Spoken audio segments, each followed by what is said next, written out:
Ieri è stata la giornata della celebrazione della Virgo Fidelis, patrone dell'Arma dei Carabinieri. Presso la Basilica dell'Immacolata di Agrigento è stata officiata la Santa Messa di Monsignor Alessandro Damiano con la presenza dei Carabinieri della provincia e delle autorità locali.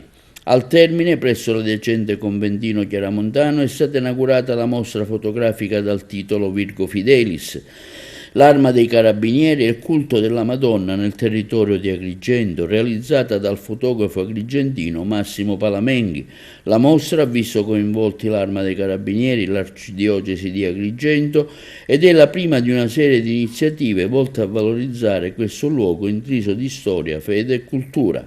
Procediamo anche con questa fase dell'inaugurazione. Io voglio proseguire con i ringraziamenti soprattutto verso quello che è l'artista che ha reso possibile la mostra fotografica, perché poi ci sono stati i nostri modelli, i carabinieri, ci sono state le chiese, le immagini, però soprattutto l'impronta artistica è quella di Massimo Palamenghi, che è un fotografo agrigentino e quindi è un orgoglio di questa terra, si è prestato per questa bellissima iniziativa e quindi lo ringraziamo perché sono stati 2 mesi intensissimi, l'idea è nata 2 mesi fa e quindi abbiamo percorso tanti chilometri, siamo partiti dalla chiesa dell'Immacolata perché qui c'era la prima delle immagini ritratte nelle fotografie e poi siamo stati in tantissimi paesi della provincia. Valorizzare il patrimonio artistico ecclesiastico per noi è scontato, un'iniziativa che mette in evidenza le bellezze ecclesiastiche che parta proprio dall'Arma ci riempie veramente di gioia, come un unico progetto dove si mettono in evidenza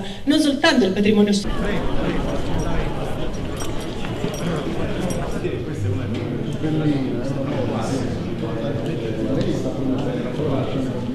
Della Camuta la più bella che ci ho visitato. La foto della Camuta è la più bella nostra.